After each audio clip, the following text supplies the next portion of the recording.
Classroom. Start करने जा रहे हैं क्लासिकल मैकेनिक्स की नेक्स्ट वीडियो। इससे पहले वाली वीडियो में हमने क्या स्टडी किया था कि हम कैसे निकाल सकते हैं टोटल वेरिएशन ऑफ एनर्जी। जो हमारी टोटल एनर्जी होती है सिस्टम की, उसके अंदर हमारा जो वेरिएशन आता है उसको हम कैसे फाइंड आउट कर सकते हैं, वो हमने लास्ट वीडियो में देख लिया था। अगर आपने वो वीडियो नहीं देखी है तो पहले आप वहां तक देख लेना, देन इस वीडियो पे आना, क्योंकि सीरीज वाइज चल रहे हैं। तो अगर आपको पिछला क्लियर नहीं होगा तो ये वाली वीडियो क्लियर नहीं होगी फिर। ठीक है, तो स्टार्ट करते हैं। आज का हमारा फर्स्ट टॉपिक है gyroscopic forces and dissipative forces.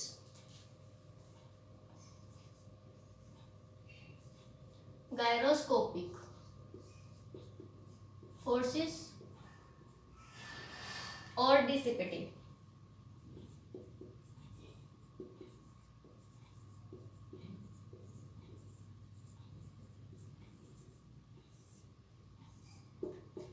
तो देखो इनकी डेफिनेशन क्या होती है। Non potential forces are called gyroscopic forces. Simple सी डेफिनेशन है, जैसे कि हमने लास्ट वीडियो में देखा था। हमारे पास दो टाइप के फोर्स आएंगे, एक तो potential forces and second one is non potential. तो अब ये क्या कह रहे हैं कि जो आपके नॉन पोटेंशियल वाले फोर्सेस है ना, उनको हम क्या बोलेंगे, गायरोस्कोपिक फोर्सेस। जो कि हम किससे शो कर रहे थे, क्यू और उसके ऊपर ऐसे फ्लो का सिंबल बना के, इन्हीं को ही बोल रहे थे हम। तो यहाँ पे वही लिख रखा है, if there power is zero. उसके साथ एक रिस्ट्रिक्शन और लगा दी, क्या कि अगर उनकी पावर हमारे पास क्या आ जाए, summation I from 1 to n Q I is equal to zero. अगर जो हमारे पास नॉन पोटेंशियल फोर्सेस हैं उनको हम गायरोस्कोपिक फोर्सेस कब बोलेंगे, if there power is equal to zero. अगर उनकी पावर जीरो है then they are called gyroscopic, otherwise not.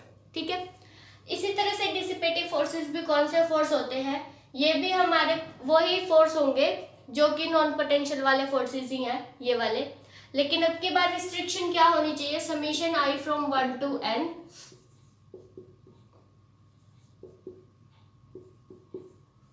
This should be less than equal to zero. मतलब कि इक्वल टू जीरो हो या फिर नेगेटिव हो। तो अगर पावर मतलब जो हमारी नॉन पोटेंशियल फोर्सेस है, अगर उनके विद रिस्पेक्ट टू हमें जो पावर मिल रही है, अगर वो लेस देन या इक्वल टू जीरो है, then we say that the forces are called dissipative forces. Clear. तो छोटी सी डेफिनेशन है, ये सभी को आनी चाहिए। तो जैसा कि हमने लास्ट आर्टिकल फिनिश करने के बाद उसके कुछ रिमार्क्स देखे थे, उन रिमार्क्स में हमने क्या देखा था कि अगर हमारे पास सिस्टम स्क्रोलोनोमिक हो जाए, प्लस सेकेंड पॉइंट था कि अगर सिस्टम है उसके जितने भी फोर्सेस है वो सारे के सारे फोर्स पोटेंशियल वाले हो, that is non potential force available ना हो। एंड थर्ड पॉइंट था when the potential energy you is not explicitly the function of T, है ना, टाइम का फंक्शन ना हो। तो हमने देखा था ई विल बी कांस्टेंट, जो हमारी एनर्जी है वो क्या हो जाएगी, कांस्टेंट हो जाएगी, ये देखा था हमने।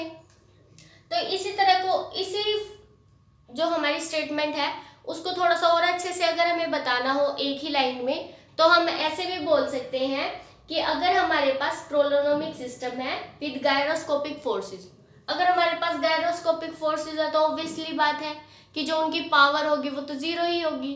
और जैसा कि हमने लास्ट वाले आर्टिकल में देखा था, हमारे पास ये वाला ही सिस्टम आ रहा था, इसी तरह की टर्म अवेलेबल थी।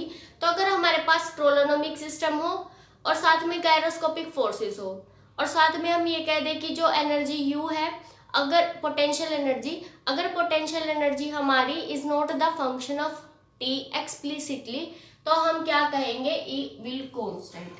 ठीक है, तो क्या पॉइंट बोले हमने, एक तो स्क्रोलोनोमिक सिस्टम होना चाहिए, सेकंड पॉइंट गायरोस्कोपिक फोर्सेस होने चाहिए,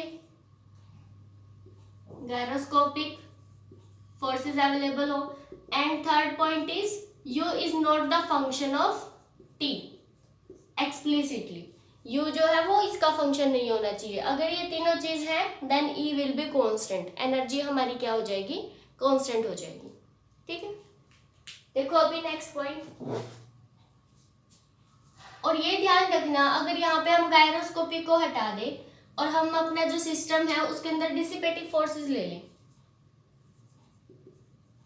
डिसिपेटिव,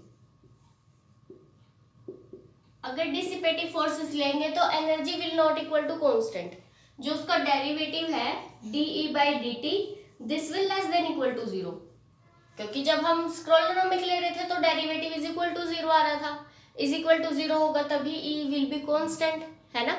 लेकिन यहाँ पे जब हम डिसिपेटिव फोर्सेस लेंगे तो हमारे पास जो एनर्जी का डिफरेंस है, वेरिएशन है, will be equal to less than equal to 0, इसका ऐसे आएगा।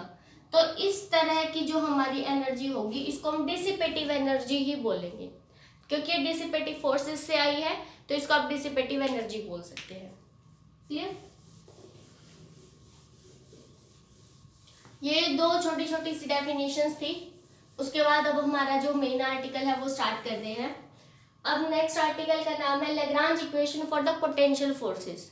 ये अपने माइंड में थोड़ा सा याद रखना कि Lagrange equation of first kind है, वो फर्स्ट यूनिट में थी। Lagrange equation of second kind है फॉर होलोनोमिक सिस्टम, ये सेकंड यूनिट स्टार्ट हुई, उसका फर्स्ट टॉपिक ही था, है ना, उसमें देखा था हमने। अभी ये सेकंड यूनिट ही चल रही है, इसके अंदर लैग्रांज इक्वेशन एक और आ गई है, मतलब कि थर्ड इक्वेशन आ रही है वैसे लैग्रांज की, लेकिन इसका नाम क्या है, Lagrange equation for the potential forces.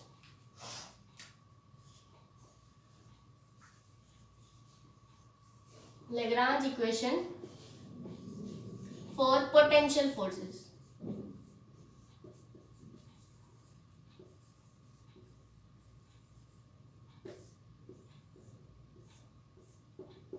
अब ये फाइंड आउट करेंगे हम, तो ये ही काफी इंपॉर्टेंट है, इससे ही हमारे काफी सारे न्यूमेरिकल्स जो प्रॉब्लम होती है वो सोल्व हो जाती हैं। तो ये काफी इंपॉर्टेंट है, इसको थोड़े ध्यान से देखेंगे। तो देखो, जैसे कि नोट्स में लिखा हुआ है, let the generalize forces Q I be potential. अब हमें पता है कि जो हमारी क्यू आई फोर्सेस होते हैं उनको हम पोटेंशियल ही बोलते हैं। जो क्यू आई बार होते हैं जिनके ऊपर फ्लो वाला सिंबल लगाते हैं वो नॉन पोटेंशियल वाले होते हैं। That is there exist a force potential u is equal to u is the function of t and Q I. ये हमने लास्ट आर्टिकल में ही देखा था कि हमारे पास जो u होता है दिस इज पोटेंशियल, इसको पोटेंशियल ही बोलते हैं, एंड ये जो फंक्शन है वो सिर्फ t और क्यू आई का ही फंक्शन होता है, इसके अंदर वो वेलोसिटी अवेलेबल नहीं होती।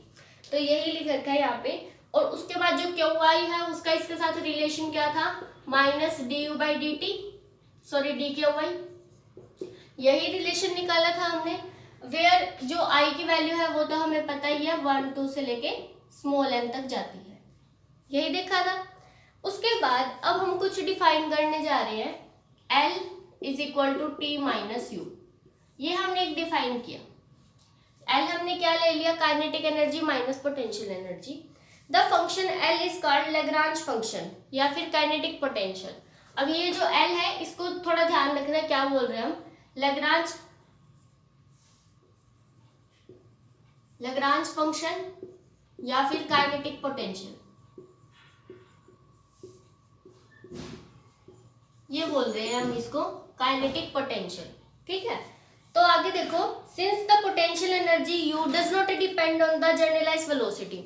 अब क्योंकि देखो u के अंदर हमारे पास क्यू आई डॉट तो नहीं है, तो दैट मीन्स अगर हम डेरिवेटिव करें with respect to Q I dot तो u का तो 0 हो जाएगा।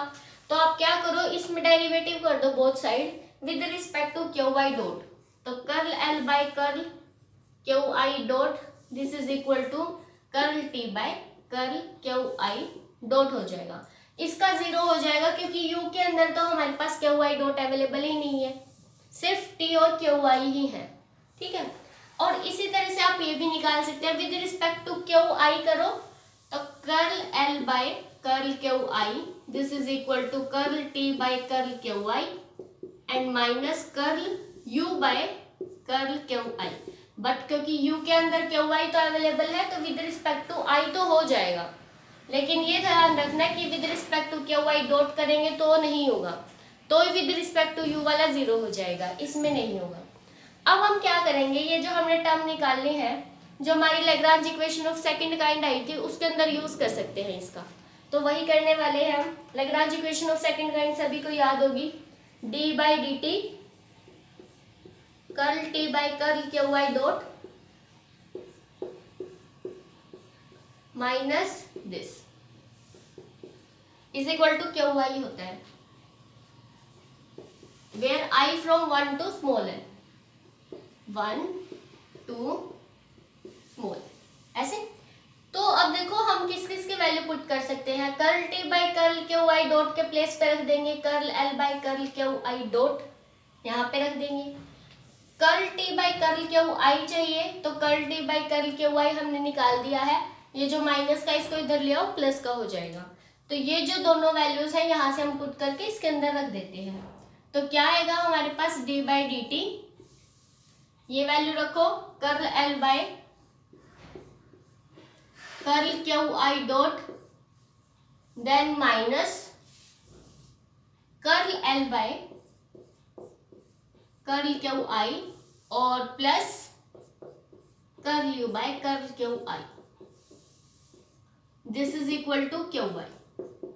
अब देखो वैसे क्यू आई की वैल्यू है अपने पास, क्यू आई की वैल्यू क्या थी, minus D you by D Q I, तो हम यहाँ पे वही रख लेते हैं, minus D you by D of Q I.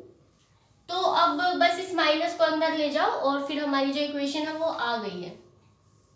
तो हम क्या करेंगे, ये जो माइनस है उसको अंदर ले जाएंगे, तो इस तरह से हो जाएगा, है ना। अब ध्यान से देखो, minus curl U by curl of Q I यहाँ पर भी है और यहाँ पर भी है, कैंसिल आउट, तो इससे ये कैंसिल हो गया।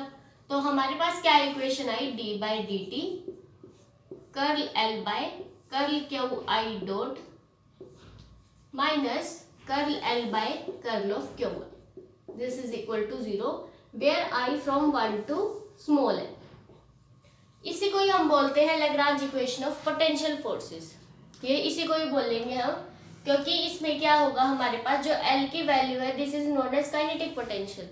तो ये काइनेटिक पोटेंशियल से ही नाम आया कि पोटेंशियल फोर्सेस के अकॉर्डिंग हम कैसे लैग्रांज इक्वेशन को फाइंड आउट कर सकते हैं। वैसे तो हमारी जो इक्वेशन है, मेन इक्वेशन, वो आ चुकी है, लेकिन इसको थोड़े से हम अनदर वे से भी निकाल सकते हैं। तो इसी का ही एक पार्ट और है, जब ये आर्टिकल आ जाए तो आपको कंप्लीट ही करना है, यहाँ तक नहीं करना, सिर्फ थोड़ा सा और पार्ट है इसका।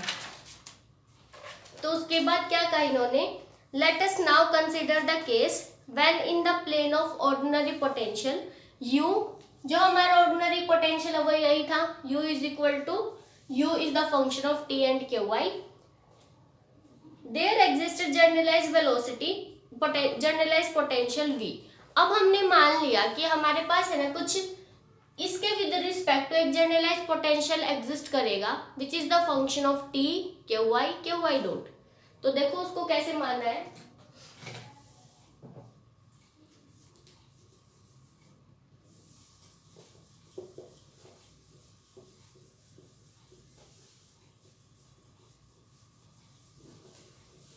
अब हम ये कह रहे हैं with respect to this potential, अगर हमारे पास एक फोर्स जनरलाइज्ड पोटेंशियल एग्जिस्ट कर जाए, v is equal to, v is the function of t Q I dot, वो किस इक्वेशन को सेटिस्फाई करेगा, इस इक्वेशन को सेटिस्फाई कर जाए अगर, Lagrange equation of second kind को।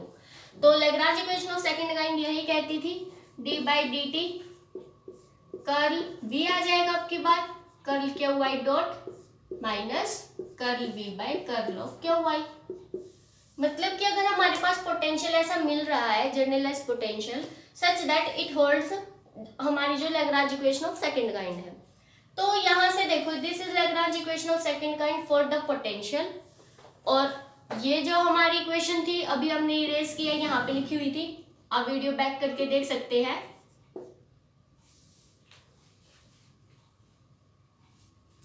तो यहाँ पे आएगा this is D by D T curl T by curl Q I dot minus curl T by curl of Q I, this is for kinetic energy.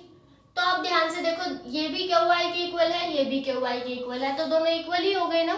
तो हम क्या लिख सकते हैं, this is equal to D by D T curl T by curl of Q I dot minus curl T by curl of Q I, this is equal to D by D T curl v by curl of Q I dot minus curl v by curl of Q I. तो आप क्या करो, इन दोनों को इधर ले आओ, minus के हो जाएंगे, तो ऐसे लिख सकते हैं D by D T curl by curl of Q I T minus V हो जाएगा, इस साइड ले आओगे, minus curl by curl of Q I, यहाँ पर भी टी माइनस वी हो जाएगा, दिस इज इक्वल टू 0। तो जैसा कि हमने बिल्कुल स्टार्टिंग में माना था L is equal to T minus V, तो आप यहाँ पे वैल्यू पुट कर सकते हैं। अगर आप यहाँ पे L लिख दोगे तो देखो यही इक्वेशन आ गई वापिस से, है ना।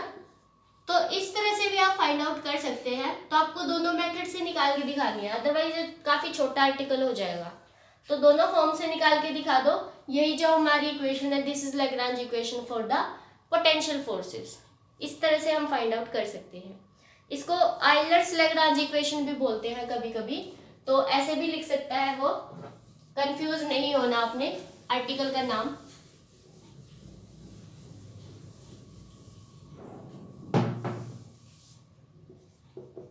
आइलर्स लैग्रांज इक्वेशन, अगर ऐसे आ जाए तो भी यही निकालनी है, या फिर Lagrange equation for the potential forces आ जाए तो भी आपने यही निकालना है, ठीक है। इसके बाद में कुछ एग्जांपल्स हैं, examples of the conservative system. तो एक एग्जांपल कर लेते हैं, बाकी एग्जांपल्स हम नेक्स्ट वीडियो में कर लेंगे। तो देखो अब ना ये इसी के बेस पे आएंगे सारे, जो अभी हमने इक्वेशन फाइंड आउट की है इसी के बेस पे एग्जांपल्स हैं।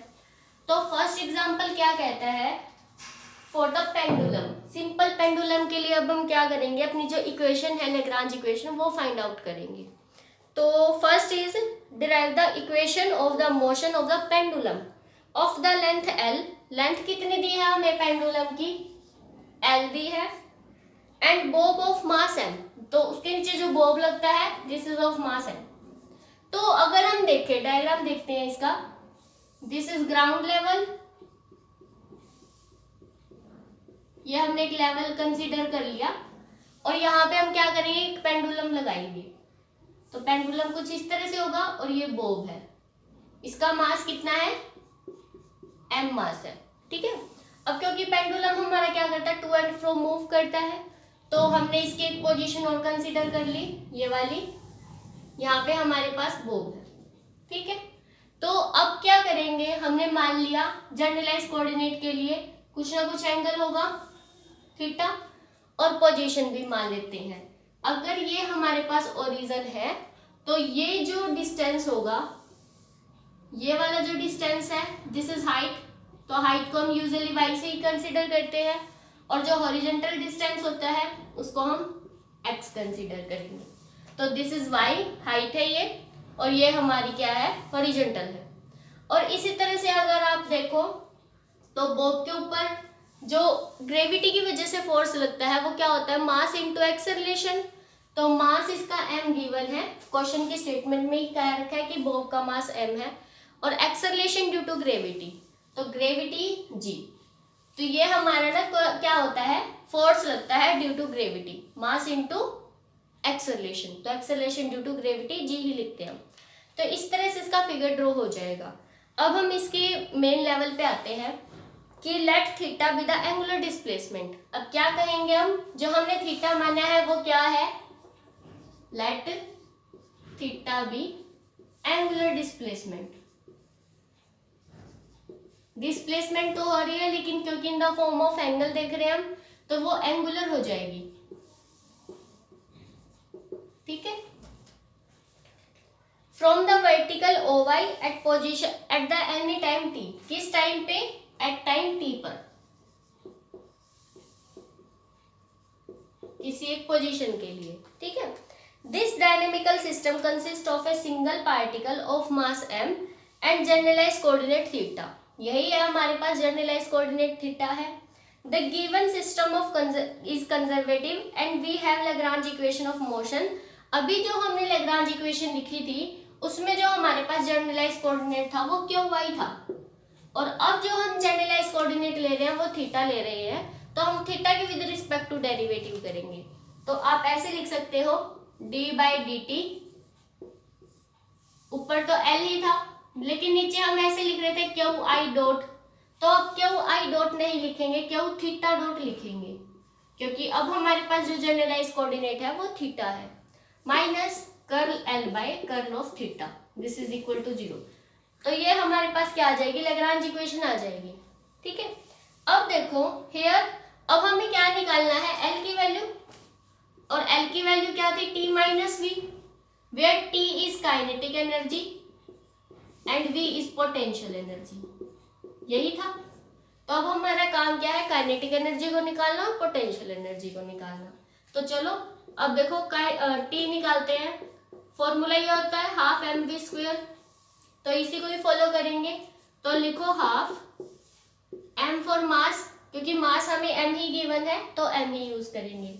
वेलोसिटी का मतलब क्या होता है कि पोजीशन का डेरिवेटिव, तो हमें देखना है पोजीशन का डेरिवेटिव एक्स डॉट स्क्वायर, ऐसे ही लिखते हैं। अब एक्स भी निकाल लो। देखो एक्स कैसे फाइंड आउट कर सकते हैं, उसने एक चीज और कही है कि जो लेंथ है ना पेंडुलम की वो एल है, तो यहां से यहां तक जो लेंथ है वो कितनी है, एल। अब क्योंकि ये हमारे पास राइट एंगल ट्रायंगल बन रहा है तो वी कैन यूज ट्रिग्नोमेट्री, तो आप एक्स की वैल्यू निकाल सकते हैं। तो एक्स को निकाल लो, जैसे कि पता है sine theta will be equal to X by L, तो एक्स की वैल्यू क्या आ जाएगी, L into sine theta. But here we consider only small angle, ज्यादा एंगल की बात नहीं करते हम। For small angle as we know that sine theta is nearly equal to theta, है ना। तो यहां से हमारे पास x is equal to L into theta आएगा। इसी तरह से हम y भी निकाल सकते हैं, तो आप cos थीटा यूज कर लो, cos theta is equal to y by L, तो y is equal to L into cos theta. तो हम क्या करेंगे, x और y दोनों की वैल्यूज का यूज करेंगे। अब क्योंकि x का डॉट करना है तो l इज कांस्टेंट, क्योंकि l और m क्वेश्चन के स्टेटमेंट में गिवन है, तो जो भी चीज गिवन होती है वो एज ए कांस्टेंट ट्रीट करेंगे हम। तो l is a constant, theta का डेरिवेटिव कर दो विद रिस्पेक्ट टू t, ठीक है। तो यहाँ पे आएगा 1/2 m थीटा m l का स्क्वायर और थीटा डॉट का स्क्वायर, ये हमारे पास t की वैल्यू आ गई है। अब हम v निकालते हैं। v मीन्स पोटेंशियल एनर्जी, और पोटेंशियल एनर्जी का फॉर्मूला लगभग सभी को याद होगा, mgh होता है। तो mg और h का मतलब हाइट, हाइट देखो कितनी है y, तो यहाँ पे y लिखनी है हमें हाइट। अब y की वैल्यू हमने अभी निकाली है l इंटू कोस थीटा, तो हम यहाँ पे पुट कर सकते हैं l इंटू कोस थीटा। तो हमारे पास v भी आ गया, t भी आ गया। यहाँ पे l जो हमारी वैल्यू थी, तो l हमारे पास मैं यही लिख देती हूँ, l is equal to T minus M G L cos theta आ चुका है, ठीक है। तो ये हमारे पास l आ गया। अब जो ये l की वैल्यू आई है, इनको हम इस इक्वेशन के अंदर पुट करेंगे और हमारा जो आंसर है वो आ जाएगा।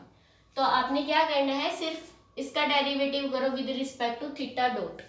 पहले इसका डेरिवेटिव करते हैं with respect to theta dot, तो हमें क्या मिलेगा, देखो इसमें तो थीटा डॉट है ही नहीं, तो इसका तो जीरो हो जाएगा। इसका करेंगे with respect to theta dot, तो ये एज ए कांस्टेंट ट्रीट कर लो, ये भी कांस्टेंट ही है। इसका डेरिवेटिव करोगे पावर कम डाउन, पावर में से कम, तो we will get 2/2 m l square theta dot. और फिर क्योंकि with respect to theta dot ही करना था तो इतना ही छोड़ेंगे। उसके बाद निकालो with respect to theta, with respect to theta करोगे तो इसमें थीटा नहीं है, इसमें सिर्फ थीटा डॉट है, तो इसी इसका डेरिवेटिव होगा। इसका डेरिवेटिव क्या आएगा, एम जी एल, कोस का डेरिवेटिव माइनस साइन, और ये एक माइनस पहले ही है, तो दिस इज साइन थीटा। तो ये जो दोनों वैल्यूज है वो हम क्या करेंगे, इस इक्वेशन के अंदर पुट कर देंगे। 2 से 2 भी कैंसिल हो गया, M L square theta dot आ गया, ठीक है। तो यहाँ पे रख देते हैं अभी हम।